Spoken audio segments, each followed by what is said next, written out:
Ito yung cheese powder dito sa ating popcorn na niluto ko just a while ago. Hinaluan ko muna ng asin yan bago ko haluin ng cheese powder. Ayan, lahat ay pumutok na. Ayan, within 100 grams na popcorn siya, guys. So, dito na karami ang nagawa ko na popcorn. Homemade popcorn, guys. So, ilagay natin ang ating cheese powder.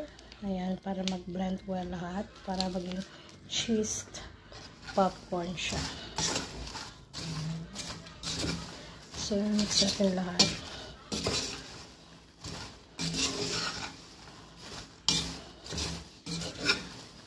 Ayan, mix well, blend well.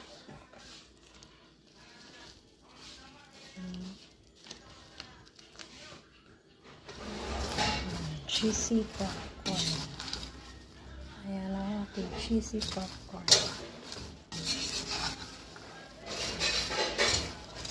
So, usayin natin yung lahat kasi hindi naman natin magagamit ng cheese din. Titigas din siya. So, there you go, guys. Ayan, gagawin. Another naman tayong which is cheese popcorn. Pang-merienda.